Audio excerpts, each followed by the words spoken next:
Bueno, Pau ha tenido bastante contacto con el área de organización de empresas, más vía BOM que Krishnamurti. Sí.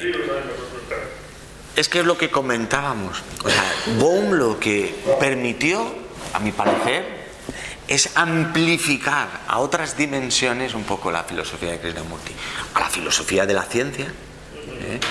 Mi trabajo como investigador a ese nivel fue esa, la aproximación de Krishnamurti al espíritu científico que aportaba David Bohm. Y sobre todo su aportación al diálogo lo abre a todas las dimensiones, no solo de la educación, sino a la empresa, al trabajo, la dimensión laboral, a la dimensión psicológica, social, afectiva, a todas. Y el complemento para mí es muy bueno. Los diálogos entre ellos son magníficos. Entonces, si tenéis alguna cuestión más y eso, algo os pica la curiosidad de algo más, si queréis, vamos a adentrarnos ya en un poquito el meollo más importante, que son estos dos apartados. Si queréis lo hacemos en media horita o 3/4 o una horita como mucho, y hacemos un descanso, ¿os parece? ¿Vale? Y después del descanso ya afrontamos un poco lo que hemos hablado del diálogo y ya de la dimensión educativa. Pero estas dos partes son esenciales, porque de ello se deriva todo lo demás. ¿Cuál fue posiblemente, no original de Krishnamurti, para nada original, esto no es original de Krishnamurti, muchos filósofos a lo largo de la historia, y en concreto dentro de la dimensión de la filosofía oriental, en el budismo posiblemente el Buda Sakyamuni o Siddhartha Gautama, el Buda, ya se adentró en él, cuando él fue un heterodoxo del hinduismo. Pensar que Buda era un poco como Jesús de Nazaret. Buda era hinduista, pero digamos que fue considerado un heterodoxo, como Jesús de Nazaret, que fue un judío, pero salió heterodoxo también y fue considerado un heterodoxo, y de él se derivó posteriormente pues una dimensión religiosa nueva, que fue el cristianismo, igual que nació el budismo a partir del Buda. Entonces, esto no es algo nuevo, pero es muy importante comprender qué es el yo, qué somos nosotros. Aquí empieza la dimensión socrática de Krishnamurti. Fijaros, ya Sócrates fue el que más profundizó ya inicialmente, que el que podemos considerar el padre de la filosofía occidental. El conocimiento y la experiencia es el eje central, desde que toda nuestra experiencia es lo que hace que el proceso del pensamiento desarrolle toda su actuación y conforma nuestra propia conciencia. Somos un yo con un nombre y apellidos, con una residencia, con una familia actual, con una familia pasada, una tradición familiar, una tradición social de nuestro entorno, nuestro pueblo, nuestra cultura, nuestro país, nuestras creencias políticas, sociales, religiosas, filosóficas, las que queráis. Todo ese conglomerado está actuando a través de nuestro pensamiento, y forma lo que se llama la conciencia de nuestro yo. O sea, nuestro yo no solo somos un nombre y un apellido, hay todo un bagaje detrás, que está acumulado en nuestra memoria. Entonces, y esto, fijaros lo que pongo ahí, y es cierto, nos proporciona una identidad. También por eso yo sabré volver a casa luego cuando acabe. Sabré volver a mi hogar o a mi ciudad, ¿entendéis? Porque tengo una identidad, una estructura psicológica que es necesaria para vivir, ¿entendéis? Y nos proporciona una seguridad. Esa conciencia del yo posiblemente es un éxito de la evolución, de toda la filogenia de la evolución de la vida, es un éxito. Esa conciencia del yo no la tiene a lo mejor el reino animal. Por eso somos capaces de hacer cosas que el reino animal a lo mejor no lo puede hacer, ¿entendéis? Pero ya veréis que también tiene sus limitaciones, que esto es lo que vamos a adentrarnos. La conciencia del yo ha sido muy fuerte en el ser humano, muy fuerte, y es natural en parte que lo haya sido, es todo un logro. Pero pensar que el pensamiento que se genera a partir de esa conciencia es, como pongo, la proyección de lo conocido, de la experiencia previa. Es el resultado de nuestro pasado también. Y esto genera su propia limitación. Estamos, digamos, dentro de un marco cerrado. Es todo nuestro pasado. Es lógico. Entonces, al centrarnos en esta visión del yo, en nuestro proceso de pensamiento habitual, el pensamiento discursivo habitual, sin hablar del pensamiento creativo, otros apellidos del pensamiento, el pensamiento habitual, el que utilizamos cotidianamente, incluso a nivel científico, es un proceso en el cual está fragmentado a nuestra visión particular, a nuestra herencia particular. Entonces, por naturaleza, es un proceso separativo, fragmentario, divisorio. Por eso, nosotros, yo, con mayúscula, pienso distinto a él o a aquellos.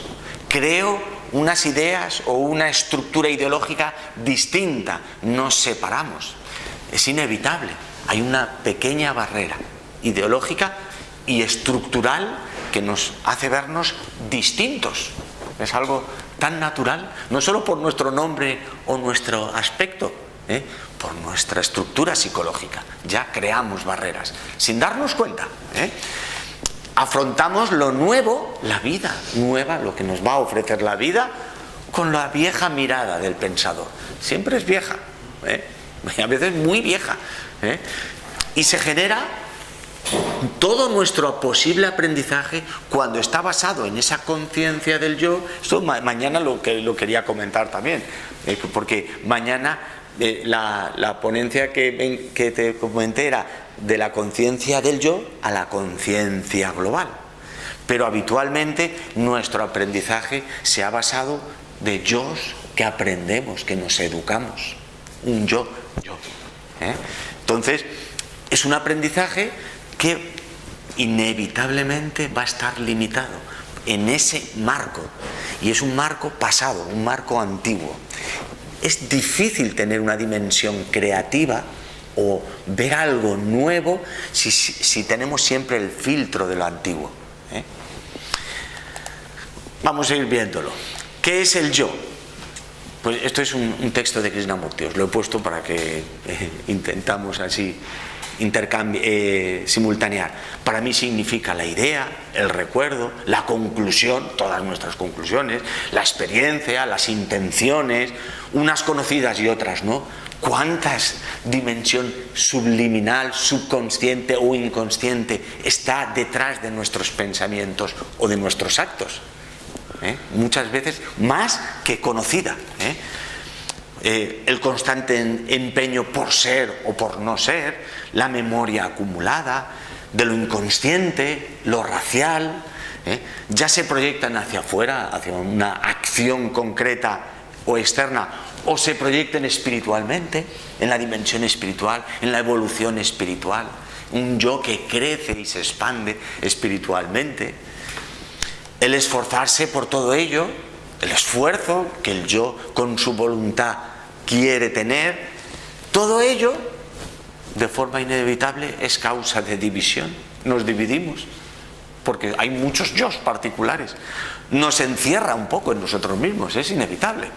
Sus actividades, fíjate, dice Krishnamurti, por nobles que sean, que pueden serlo, muy nobles y muy positivas, también nos separan. ¿Entendéis la sutileza de esto? O sea, hasta la dimensión más noble y espiritual puede separarnos unos a otros.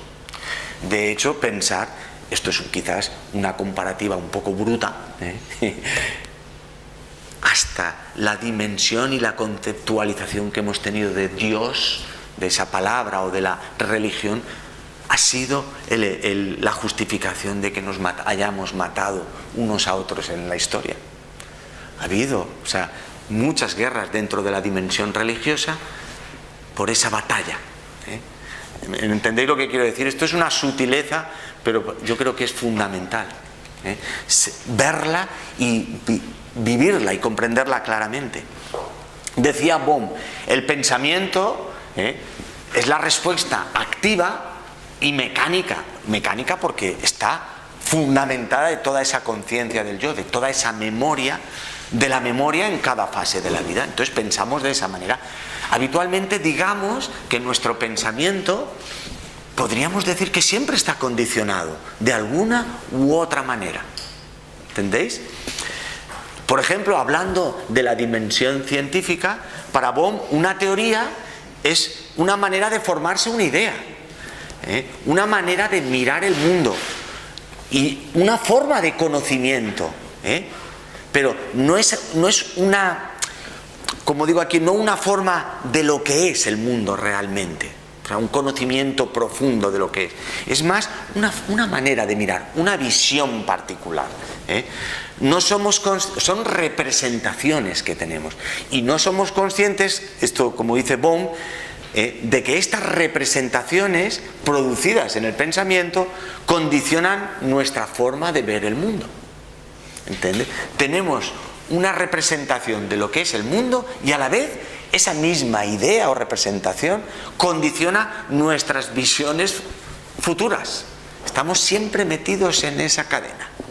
Es difícil salir, difícil, por nuestra propia estructura psicológica. Difícil pero no imposible. Ya veréis, porque en nuestra mente caben más cosas. Lo que vemos, dice, esto lo dice concretamente David Bohm, en nuestro mecánico observar la vida, o nosotros, o a nosotros mismos, es una imagen condicionada por nuestro pasado, esto que os acabo de decir. Pasado, conocimientos y experiencias. Se crea una entidad que observa algo que es lo observado. Entonces se crea una visión dual, fragmentaria, divisoria.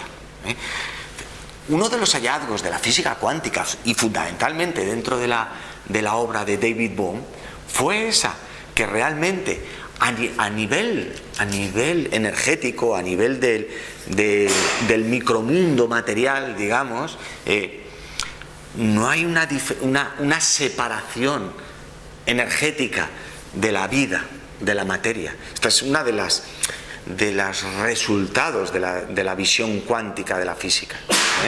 Entonces, en esa dimensión, el observador y el observado son realmente interdependientes, no están separados. De hecho, uno es interdependiente del otro y están totalmente unidos.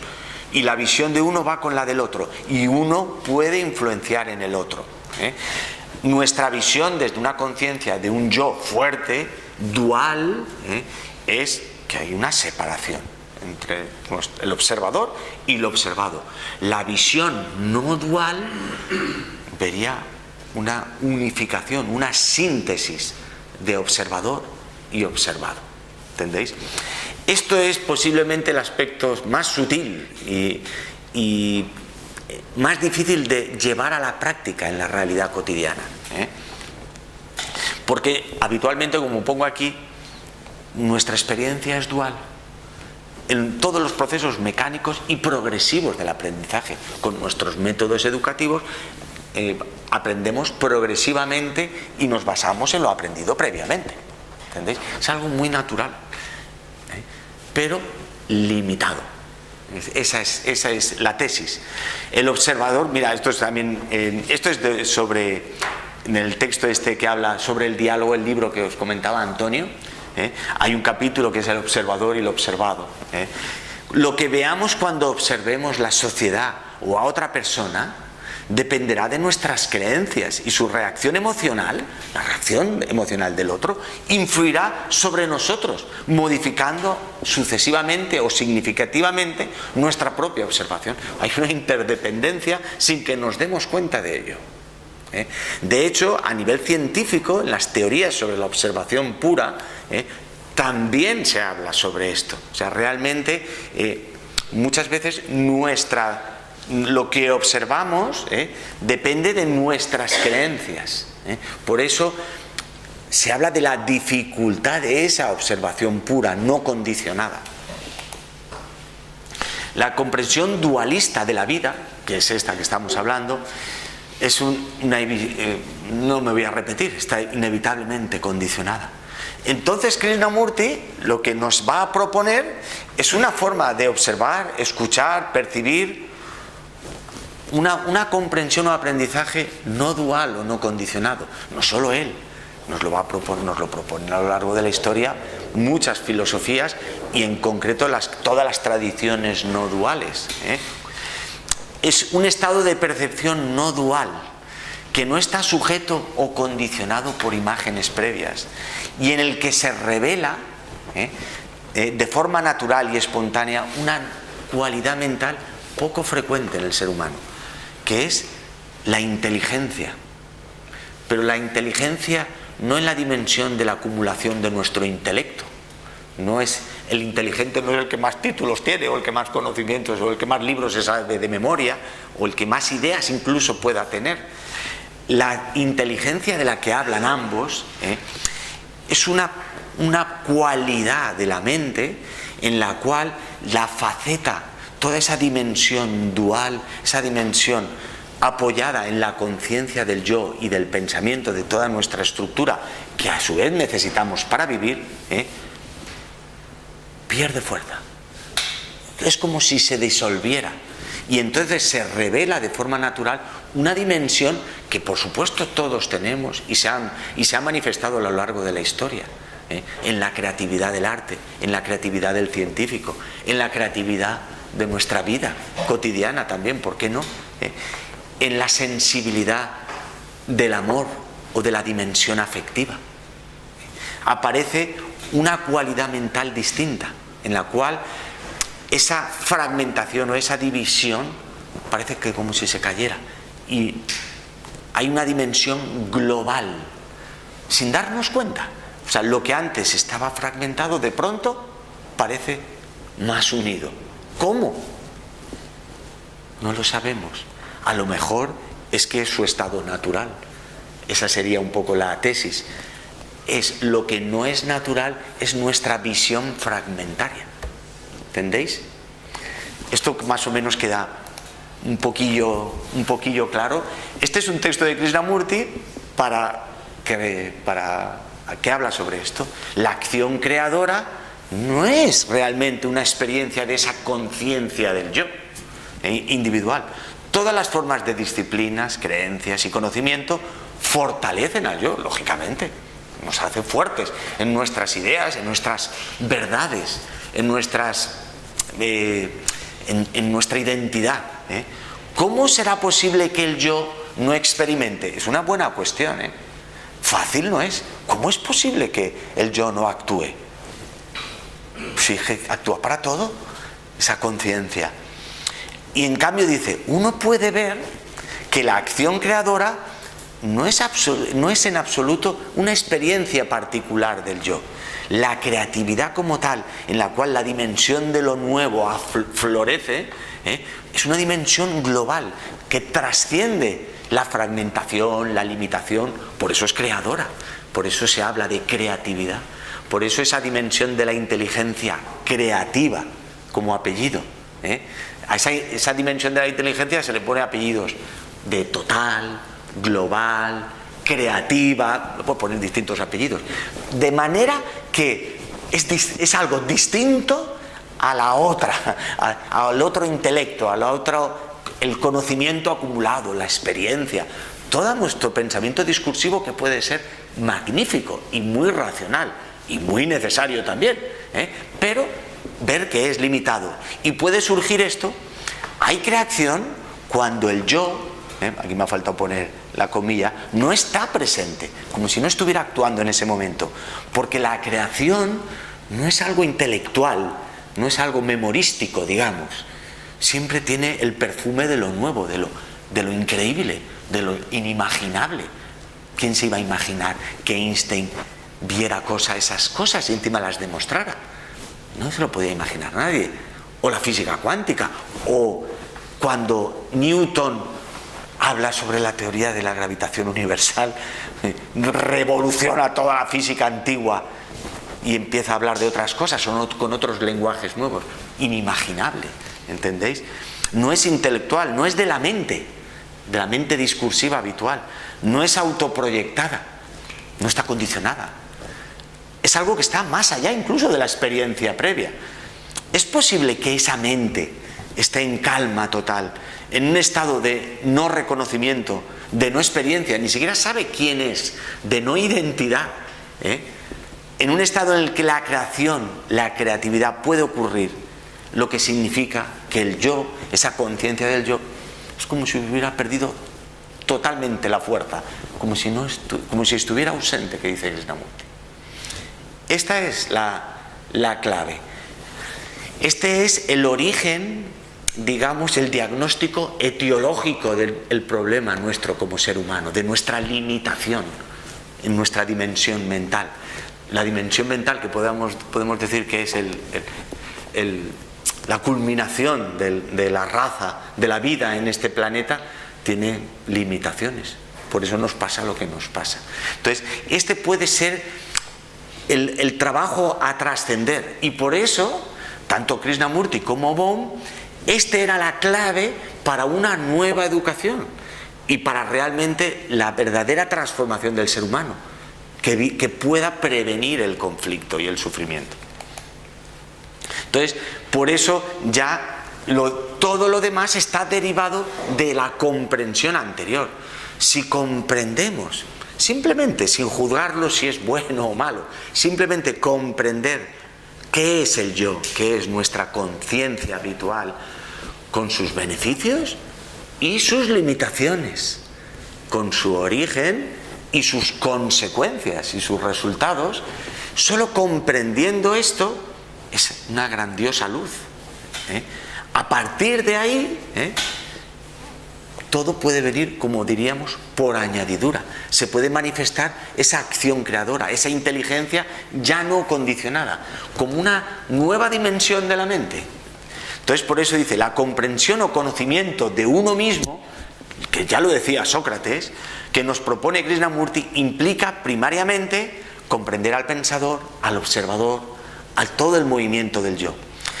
Por eso, trascendiendo esta habitual visión del conocimiento intelectual como acumulación, nos va a proponer esta forma diferente de aprender.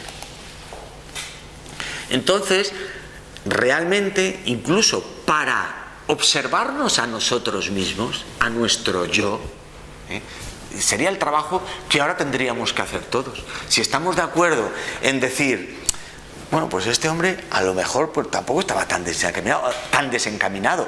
O podríamos decir, como me lo dije yo a mí mismo hace muchos años, joder, pues oye, pues voy a ponerlo en práctica. El tío parece interesante. Por lo menos es algo más novedoso de lo habitual, Es algo que tendríamos que poner en práctica. Muchas veces la dimensión filosófica de Krishnamurti, o se ha visto, como se habla sobre la cuestión del conocimiento, de la experiencia, del yo, se ha visto muy intelectual, lo cual es totalmente erróneo, no ha sido comprendido. Esto es una verdadera dimensión práctica. Ahora deberíamos todos, entre todos, porque esto es un trabajo de todos, observarnos a nosotros mismos. Tendríamos un poco que la propuesta que ya Sócrates dio hace 2500 años la pusiéramos en práctica. Conocernos realmente a nosotros mismos. Igual que conocemos cómo funcionan nuestras empresas y hacemos diagnósticos de por qué las cosas no son eficientes, porque no lo hacemos con nosotros mismos. Si lo hacemos con nuestras empresas, como antes Antonio comentaba, a nivel económico, y somos listos y conseguimos eficiencia y efectividad, y dices, che, y nuestra economía crece, ¿vale? Porque igual que hacemos ese diagnóstico en toda esa estructura de lo que es una sociedad, una microsociedad o una empresa, para intentar conocerse y comprenderse, para que surjan acciones más inteligentes y creativas. Esto que en el mundo de la empresa no se aplica esto, o no estaría bien aplicarlo. Yo creo que todo el mundo lo aplica en todas las dimensiones, ¿por qué no lo aplicamos en nosotros mismos? Es que muchas veces no lo hacemos en nosotros. Pues esto es lo que nos propone Krishnamurti. O sea, vamos a observarnos de forma pura, sin juzgar. O sea, igual que miramos la botella, su estructura, le damos la vuelta. Yo cuando miro la botella no estoy juzgando, oye, no me gusta el azul. Simplemente, entonces, si ya estoy mirando eso, ya dejo de mirar la botella. Ya estoy juzgando, estoy dentro de mi mundo de no le he dado ni la vuelta a la botella, que solo la he mirado por un lado y ya digo que no me gusta el nombre que le han puesto. Y el color azul, pero qué feo. ¿Entendéis? Habitualmente nos observamos la realidad así, a base de juicios. No nos molestamos en mirarla, profundizar en ella, darle la vuelta, verla de forma global, sin juicios. Siempre que introducimos un juicio, ya estamos fragmentando nuestra observación. Si miráis una empresa, una estructura social, y la miras, y enseguida lo primero que haces es un juicio, antes de observarla globalmente, de forma pura, ya no estás viendo todas sus sutilezas, toda su estructura global. Ya ya nos fragmentamos. Ya nuestro aprendizaje va a estar limitado a la visión particular de esa visión, de ese fragmento. ¿Entendéis? Esto es realmente lo que nos propone Krishnamurti y lo que nos proponía Sócrates. Conocimiento profundo de la realidad. Entonces, mirar el texto. Observación pura, libre de condicionamientos, imágenes, creencias, conocimientos acumulados, sin el movimiento del pensamiento. Podemos observar sin pensar. ¿Entendéis? Sin juzgar, para que no actúe ese condicionamiento. Mirad lo que dice este texto. Para mí es muy importante porque nosotros en las ciencias biomédicas lo aplicamos. Si usted quiere ver algo muy claramente, debe darle su atención. Solo observación. Ver realmente lo que está sucediendo. Lo que os decía de la visión de la dimensión de la empresa, por ejemplo. Como un buen científico mirando a través del microscopio. Si el científico, por ejemplo, biomédico, está mirando el movimiento celular a través del microscopio y al primer movimiento de la célula ya está juzgando, es que solo va a mirar un trocito de la laminilla. ¿Entendéis? Tienes que mirarlo todo globalmente, sin juzgar, para que tu condicionamiento, no, como decía David Bohm, como decían los físicos, no condicione nuestra visión de las cosas. O sea, digamos que hay veces que vemos lo que realmente queremos ver, no lo que es, no los hechos, porque enseguida metemos nuestro condicionamiento o nuestras expectativas o nuestros deseos. Nuestra observación habitualmente no es pura. ¿Se entiende esto? Y esto en ciencia también nos lo decimos a nosotros mismos. Si tú no observas de forma pura la realidad de los hechos, tu visión estará sesgada por ese condicionamiento. Esa investigación no será fructífera. No iremos a un diagnóstico etiológico hablando de medicina. No tendremos tratamiento etiológico. El paciente se nos muere. ¿Entendéis? Y a veces es por eso, porque no utilizamos correctamente la observación pura, que es la misma que se utiliza en la dimensión científica, en la observación de los hechos. Y esto que tiene mucha relación con la dimensión empática, es una de las formas, posiblemente la energía más importante para trascender o tenerla como herramienta, podríamos decir, para vivir esa observación pura, el arte de observar, de escuchar, atención, cuidado y amor. Mirad lo que dice Krishnamurti. Mire, señor, si yo quiero entender lo que usted está diciendo, debo escucharle. No a la primera palabra ya estar enseguida juzgando. ¿Cuántas veces hablamos entre amigos, entre nosotros? Ha dicho una frase a alguien y ya estás pensando lo que le vas a decir y no le has dejado ni acabar. ¿Cuántas veces pasa esto? Realmente no escuchamos al otro. Enseguida nos escuchamos a nosotros mismos para decir nosotros nuestra opinión. Mire, Señor, si yo quiero entender lo que usted está diciendo, entenderlo profundamente, tengo que escucharle. Es algo tan natural. Debo escucharle con afecto, claro, con cuidado, con atención, porque yo realmente quiero descubrir lo que usted está diciendo. Sería algo natural. Esto es lo que hablamos del diálogo. Esto no se produce tan habitualmente, aunque creamos que es muy natural y muy lógico. Pero si yo digo, cuando estoy escuchando a alguien, sí, estoy de acuerdo contigo, he oído antes esto, o tú estás diciendo algo nuevo, lo cual es imposible, un juicio, entonces tú no estás escuchando realmente. Así, escuchar implica un gran sentido de atención, amor, cuidado. Si no los tienes, el viejo instrumento del pensamiento, del que hace los juicios, está operando continuamente. Y entonces tú dices, ¿cómo puedo prestar atención? Dime el método. Queremos un sistema, un método. Aprendemos a meditar, nos apuntamos a talleres de meditación, nos hacemos expertos y a veces tampoco no está ahí, no está en un método, en algo progresivo. Realmente está en esa dimensión del presente, de ese afecto en ese momento. En ese momento lo podemos tener. No necesitamos ningún método posiblemente, ni ninguna progresión. Ya escucharé dentro de unos años que tengo que aprender a escuchar. Fijaros, me voy a apuntar a un curso de aprender a escuchar y a ver si voy aprendiendo la técnica. Cuando realmente solo necesitamos esto, cuando quieres a alguien, cuando